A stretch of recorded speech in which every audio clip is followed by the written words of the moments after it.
in field trip! I'm Emma. I'm Chloe. I'm Lelia. I'm Adam. I'm Abby. We are in the ice tunnels. The waterfall. We are now making a new hole for a new wire to go down. So I'm using gas to heat up 20 metres of water and then it's going to drill down 10 metres. Over the past 6 months, the ablation rate has reduced by 9 metres. As the ice melts, the hose is dropped into the hole. We're on the Mid-Atlantic Ridge. We are measuring the distance between the two plates. To our right we have the North Atlantic, to our left we have the Eurasian plate. And Adam. Ridge moves apart at a rate of roughly 2.5 metres per year. We are at Lord Rock, which is behind us here. It was founded on the Parliament in AD 930. The Parliament was known as the Althing and was the session for the Vikings to create laws, even though they didn't have any written. We're in the national park and we're removing the saplings from the coniferous trees because they want to stop the plantations and it's to stop them attacking the natural flora as well. Every time we find one, we're going to be marking it as a waypoint on the GPS and we will be taking out the ground carefully so not to disturb habitat and putting it in the bag. And it's helping because there are an invasive species in the area and they're trying to get rid of them. The evergreen forests were planted in the last century because the whole area was overgrazed, so they wanted to plant some trees, but now they've gone back on the idea and they want to just help the native species. Removing a tree, but it's a very big tree. This is our findings on our over a kilometre walk, which took about 3 hours. I think we ended up picking 13 trees. Good question, because of course there's on one hand, just cutting down doesn't take very long, but it is a process of making this decision basically. On one side, which really want to get rid of the forest as soon as possible, and on the other side you have people like, well, we did a lot of work, to grow something in a country where usually we don't have many forests, so maybe we should keep what we have, and therefore, we try to find a balance between the two. We're here today at the Selly Landsfloss waterfall, which is approximately 60 metres high. We're going to do some measurements, measuring conductivity, temperature and pH. Watch us!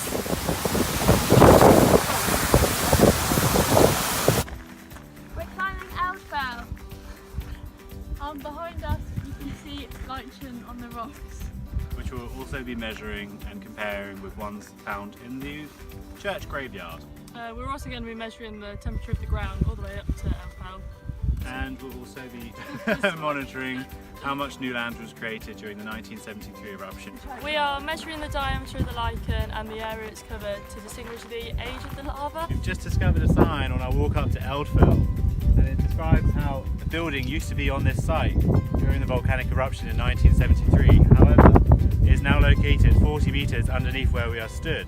Geologists use 6.2 million tonnes of seawater to flow through imported powerful pipes to prevent the lava flow after the eruption hitting the harbour mouth and the town, and it was a success.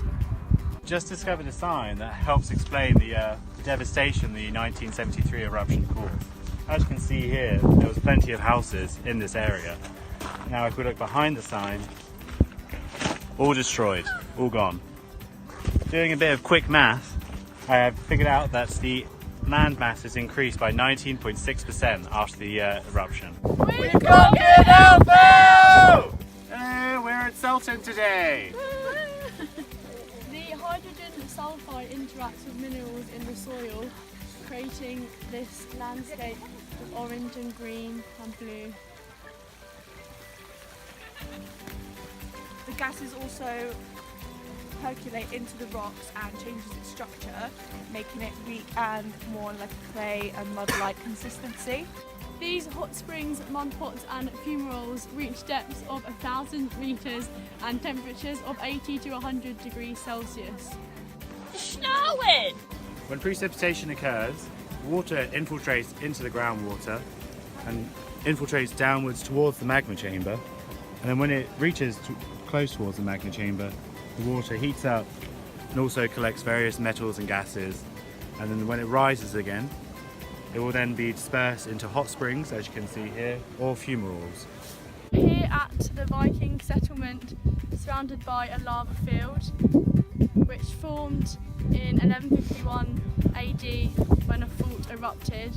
And as you can see, the lava is very deformed and jagged on top, and moss has grown on top of it. It's still unknown why the lava flow decided to go round the settlements that used to be here. Scientists are still baffled, just as baffled as we are. We're in Donovan, we've got a funeral. Hey! The fumaroles are using geothermal energy which heats homes and other buildings. However, it produces hydrogen sulfide into the atmosphere and arsenic into the ground. Behind us is Iceland's deep drilling project. They produce a lot more geothermal energy than they need, so they can sell this to other countries and benefit through their economy. A negative of the deep drilling is that the deep drilling can cause earthquakes, which then may set off a volcanic eruption. We are in the 5,000-year-old lava tunnel. It formed in the eruption when the outside cooled and then molten lava flowed through the middle. You can see the lava flows on the side sheets and how they decided to solidify at different times, creating lines. There's also a strong colour of red, and that is the oxidation of all the iron particles in the magma. And the only living thing in here is bacteria, which you can see, it looks white. We are at the geothermal power station, which is located on top of the active volcano of Hengel, which last erupted 2,000 years ago. It produces 300 megawatts of energy per year. They have two boreholes in the power plant, one that abstracts water and one that abstracts steam. The steam is then turned into a vent, and as you can see behind us, they actually remove a lot of the steam to make sure the steam is nice and dry.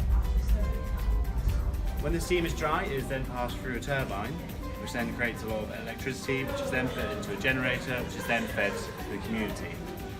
The water that is abstracted goes through a very large system of heating and cooling, and then once it's finally heated to its desirable level, it then goes in through various generators which remove the undesirable gases such as carbon dioxide and sulfur, and then stored in a hot water tank and then delivered to the community.